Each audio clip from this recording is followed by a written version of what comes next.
Good morning.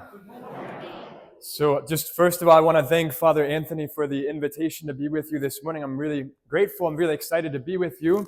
And first of all, just a quick question to start off with. Is the Eucharist something or someone? Okay, good. Okay, good. Excellent. No, just because I asked that question, yeah, no, he was ready to see who is answering what.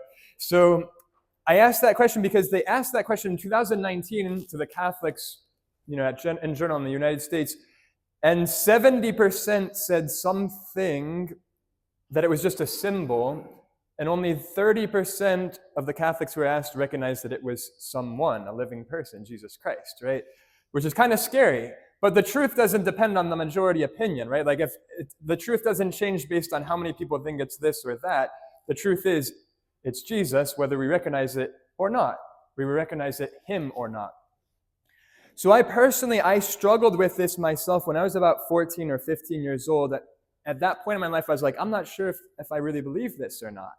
I'm not sure if I really believe this. And so one day I was at Mass, and the priest, who was an elderly priest, in the middle of his homily, he started walking towards the tabernacle.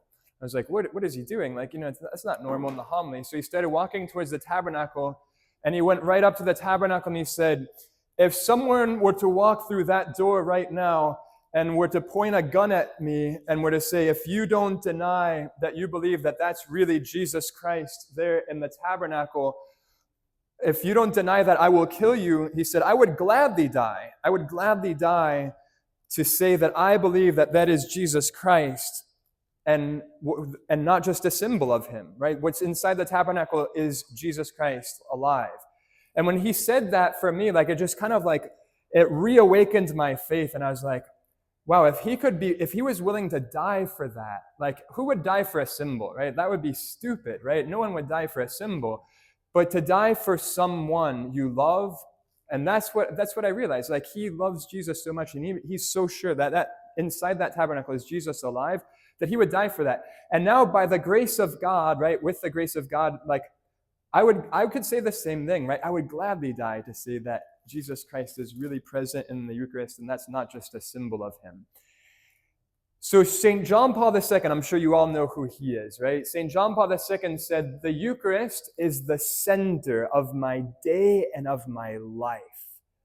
Is that true for each one of you? Is that true? Think of that for a second. What is the center of your life? What does your life revolve around? What is most important to you? What is most important to you? Jesus Christ. I hope so. So that depends on each one, right? Each one is meant to answer that question in their own heart, right? But now think of this, right? I was in Rome one day. I was walking down the street, and I saw this person with a coffin, which you normally don't see in Rome. It's not a normal sight to see someone walking with a coffin. And they were gonna go up the staircase, right? And so I just kind of paused for a second. I was like, yeah, what happened? Where are you going? And he said, well, I'm going to go upstairs there because there's the body of a man who passed away. He just died. And I said, well, how did he die? And he said, well, he was watching the soccer match, and he got so excited that he died of a heart attack. Right? He got so into the game, he got so excited that he died of a heart attack, right? I was like, wow, that guy really likes soccer, right? Now, just a contrast, right? Think of that, right? This guy died because he likes soccer so much that he died when he was watching the game. His team scored a goal, and he got so excited that he died of this excitement. Do you know who the patron saint, or the one who is patron of those who receive their first communion? Are any of you preparing for your first communion? All right, great. All right. So do you know who the one is the patron of those who prepare for their first communion? Do you know what her name is? Have you ever heard of?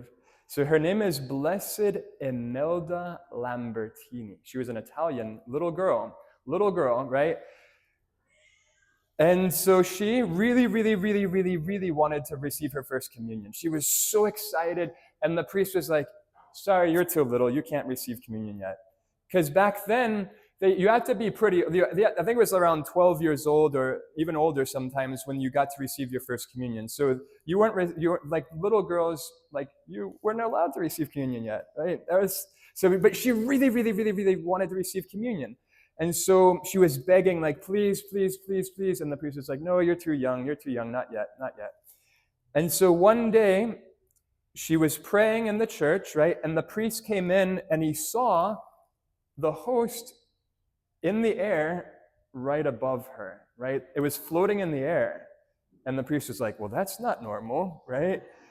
And there was this light that was coming. And so he realized Jesus was giving him a sign that she was supposed to receive her first communion already. She was ready, right?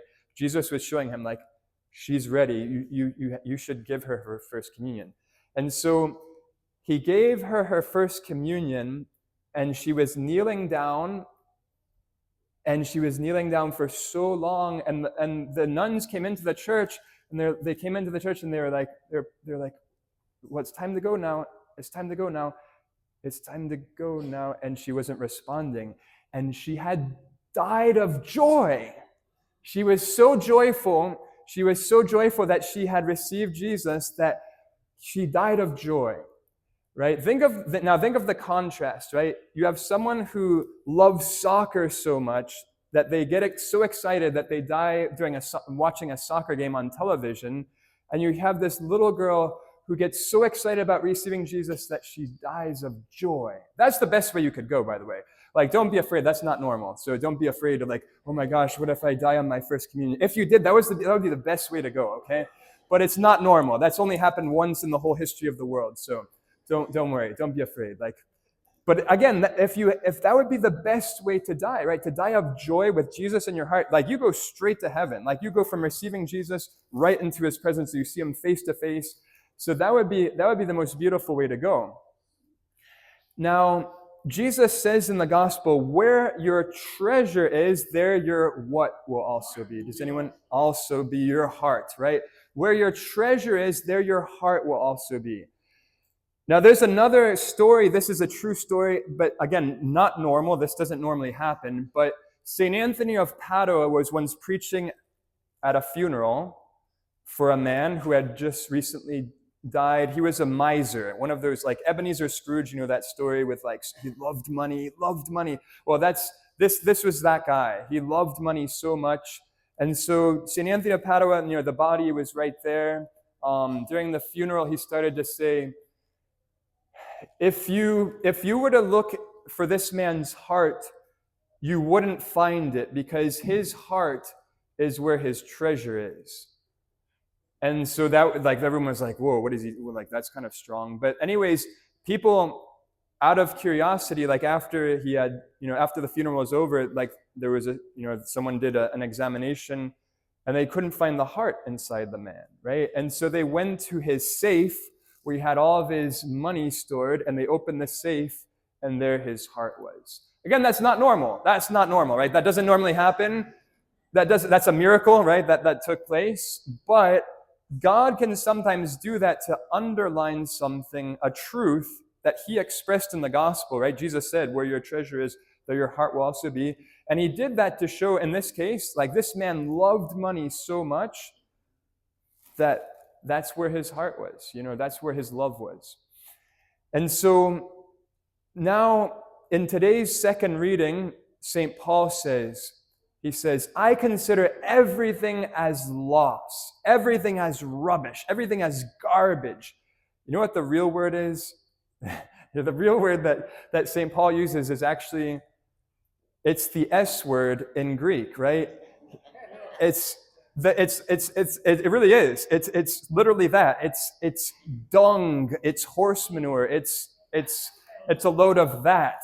Okay? So that's what St. Paul says. He says, I consider everything so much that in comparison with the supreme good of knowing Jesus Christ, right? Everything. He said everything. But think of how many things are included in everything in comparison with Christ. So for him, what was he thinking? Like he had a, before knowing Christ, he was very prestigious. He had a great status. He had this tremendous education. He was super smart, and he was like at the top of his game. And he renounced all of that to follow Jesus Christ, right? He was the number one persecutor of Christians. Like he wanted to kill off all the Christians, finish with them, right? And he went from that to saying, for me to live is Christ and to die is gain, right? Think of that. He was trying to finish off the name of Christians off the face of the earth. And then he says, for me to live is Christ and to die is gain. So that's a huge change. But think again, what is included in all of that St. Paul says, all of this is just garbage, it's rubbish, it's horse manure in comparison with Jesus Christ. So that means like all the good things of this world are nothing in comparison with Jesus. Think of all the good things that you love in this world, right? For some people, that might be their phone, right? Some people love their phone more than Jesus. Oh, that's sad, but it's true. Yeah, but how do you know that? Well, where do you spend your time, right? That's how you show you love something or someone, right? So that's where you see it. And so, but St. Paul would say, like, that's just horse manure. That phone is just horse manure in comparison with Jesus Christ, right? And so it's one thing to say that, it's another thing to live by that, right? And that's what we're all should be doing, like making that, looking into our heart, seeing like, do I love Jesus more than my phone, more than television, more than whatever it might be, right? Whatever it might be for you. So now, think of this. One consecrated host. We just said that's not something, that's someone, right? So now, if we were to take all the good things of this world, everything, all of it, all in one place, like think of all the money.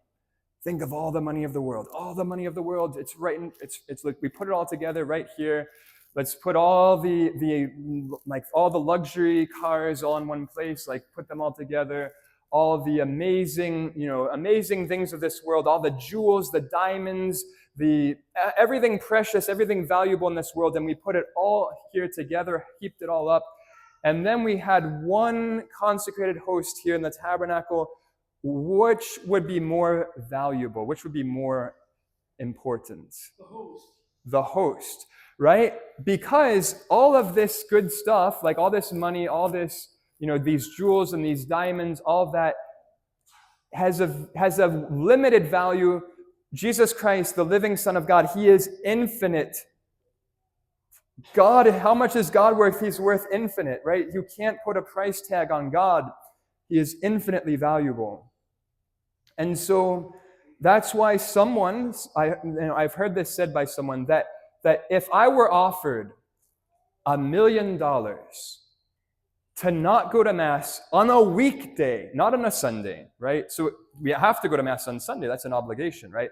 But if I were offered $1 million and said, like, all you have to do is not go to Mass today on a weekday, that person said, I would turn down the $1 million and go to Mass because what I'm receiving is worth more.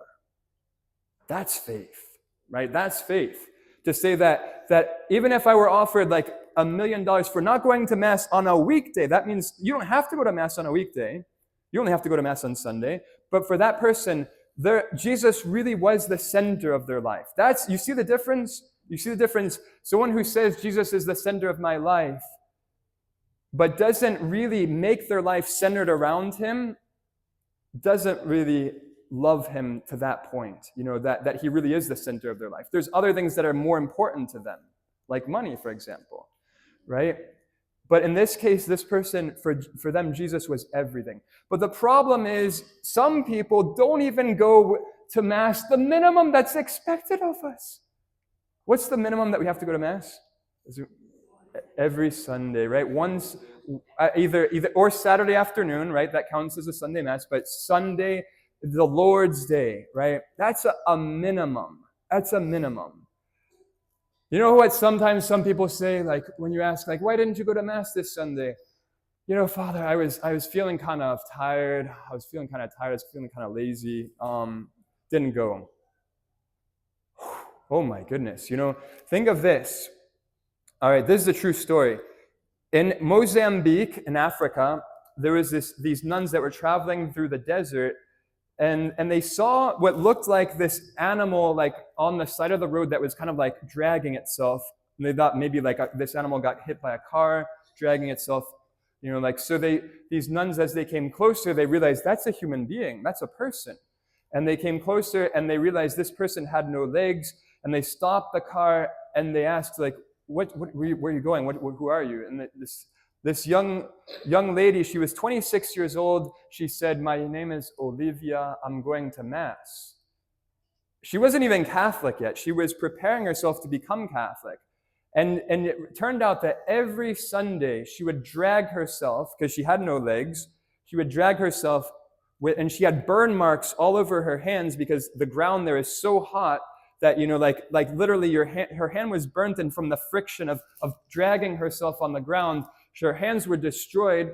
But she did that every single Sunday because she loved Jesus, right? She realized this is Jesus that's there. Like, she couldn't even receive him yet. She wasn't even Catholic yet. But she was preparing herself, and she was going through that every Sunday to get to Mass. Right, so that should put all of us to shame, right? If we think like, well, sometimes I don't go to Mass because I'm feeling a little lazy, feeling a little tired, I'm not feeling it today, so I'm not going to go. Like, think of her. Every time you go, that happens to you, and you're like, I'm not sure if I'm going to go. Think of that young lady just dragging herself those several miles that it took her to get there and then back again to her home. And then sometimes it happens that, some people are like, well, maybe I'm not feeling it, I'm not feeling the mood. Think of this, right? The year 304, early church history, there were these Christians that were taken captive because it was illegal to go to Mass. It was illegal. You could not go to Mass. It was forbidden by the law. And so these Christians were caught in Mass, and they were taken before the judge, and the judge said, what were you doing at Mass? You know it was forbidden. You know it was illegal to go to Mass. And these Christians responded saying, without the Mass, without the Eucharist, we cannot live. We cannot live without the Mass. Right? They realize that. It's a need. It's not just a nice extra thing to do if I find time, if I feel like it.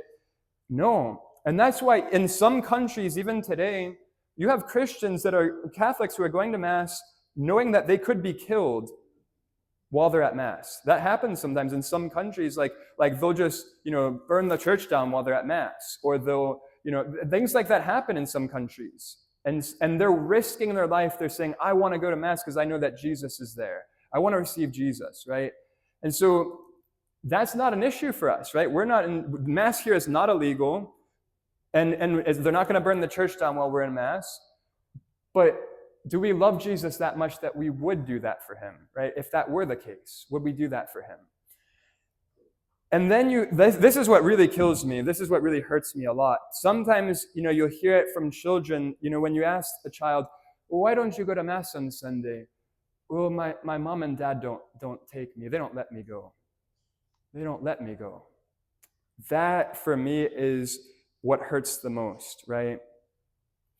So there's only really 2 times in the gospel that you see Jesus, get angry. And it wasn't a sin. Jesus could not sin when he got angry. It was for a very specific reason, and it was to defend the right of God, right? God has his rights. And so, first of all, it was when they were selling in the temple, right? Remember that time when they had turned the temple into this place of this was a marketplace, like we're buying and selling here in the church and God's house. And so Jesus turned the tables upside down, and that was a just cause, right? A just anger. It was not a sin. And the other time was when these children were being brought to Jesus and the disciples said, no, go send them away. Like Jesus doesn't have time for you. Go. And Jesus became angry, and he said, let the children come to me. For those who are like children, of theirs is the kingdom of heaven, right? Theirs is the kingdom of heaven. And so that is the worst really, if a parent gets in the way of their child coming to Christ, that really hurts Jesus, right? That really hurts him a lot.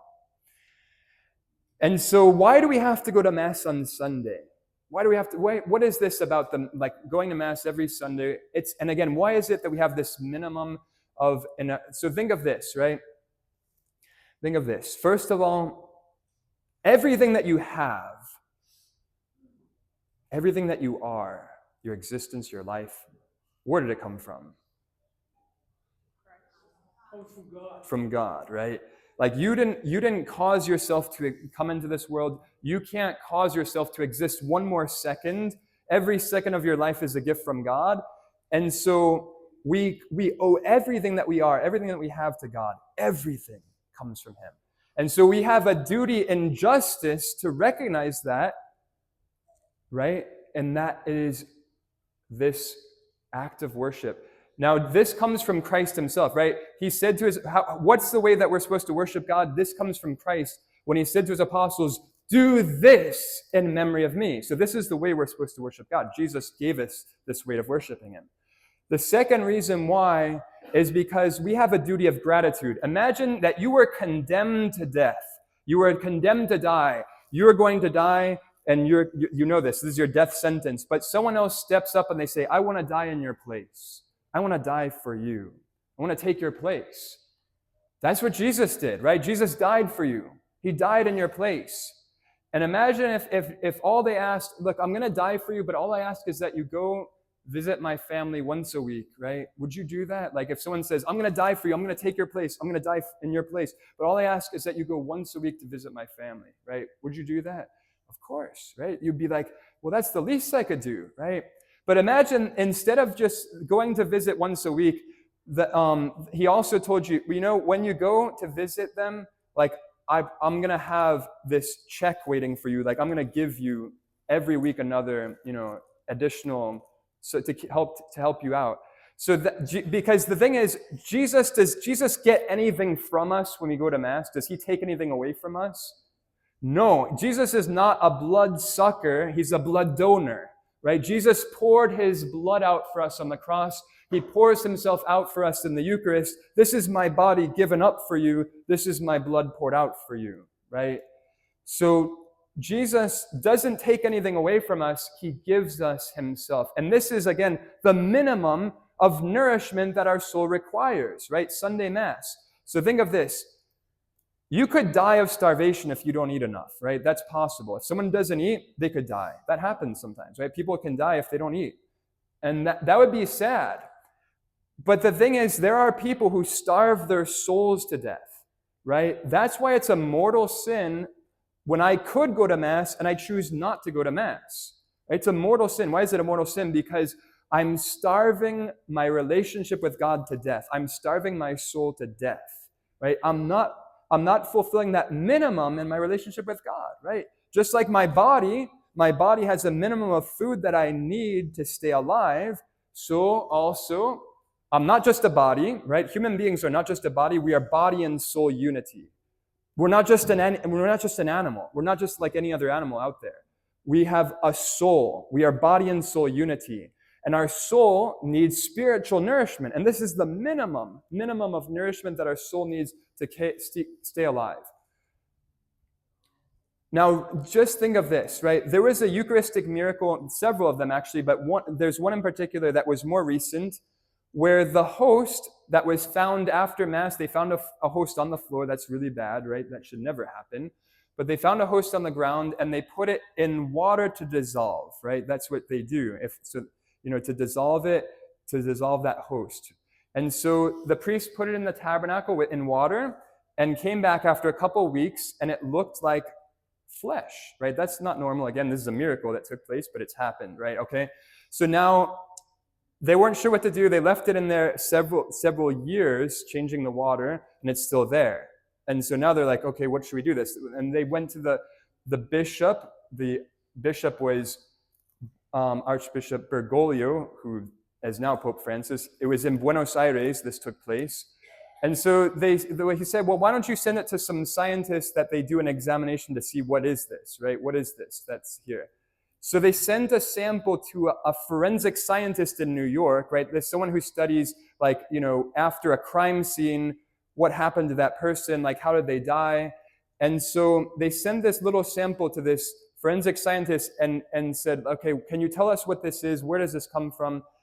And the scientist, without knowing where it came from, and he didn't know anything about this, he just said, okay, first of all, this comes from, it's heart muscle tissue that comes from the left ventricle of the heart, which is where the blood is pumped to all the body, right? And not only that, he said, well, I can't explain can't explain why, but there are white blood cells still present in that sample that you sent me. And he said, well, that shows that when the sample was taken out, the patient was still alive, because white blood cells cannot survive outside of a living organism. And so he was astounded. He didn't know. He was like, I don't understand this. And he also said, whoever the patient was, you can tell he suffered very much. That was the other thing he pointed out. He didn't know anything about it. It came from a consecrated host, right? What is the lesson that Jesus wants to learn there? First of all, why the heart? Why do you think Jesus chose, of all the muscles in the body, to change that, in that particular miracle, to change it into a heart? What is the heart a symbol of?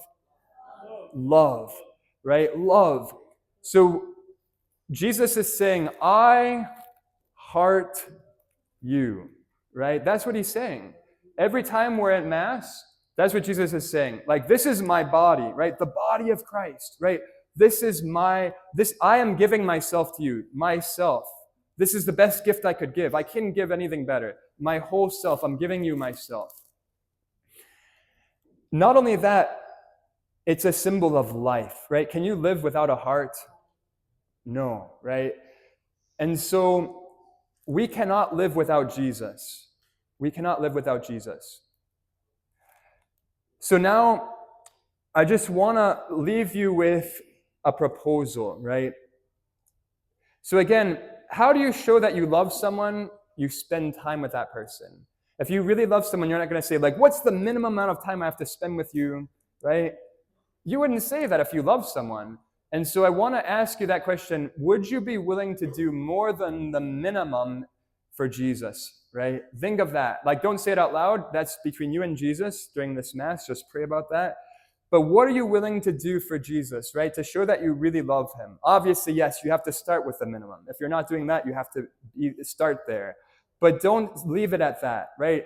Don't leave it at that. At the end of your life, when you go before God and you will be judged, you will see how much time you wasted on things that really weren't important, like looking at videos, TV, all that. Like, you're going to see all that and you're going to be like, oh my gosh, I wasted my life. You will never regret, I promise you, you will never regret the time that you spend with Jesus, whether it be Mass, adoration, visiting Jesus in the Blessed Sacrament, praying in your own home. You'll never regret that, I promise you. When you go before God, you'll be like, thank God, that was the best time I spent in my life. I wish it had been more. I wish it had been more. But right now, it's not too late. You're not dead yet. You haven't reached that judgment throne before God. So you can make a choice. You can make a decision right now. Right now, you can make a decision to change the way you live so that Jesus really is the center, the heart of your life, right? That you have a Eucharist-centered life. That means a Christ-centered life, right? Because the Eucharist is Jesus. So if you believe that that is Jesus and you really love him, then your whole life has to be centered on him. So I leave you with that. Take that to prayer during this Mass. Ask yourself that question. What can I do to change so that my life really, truly does revolve around Christ and not around myself?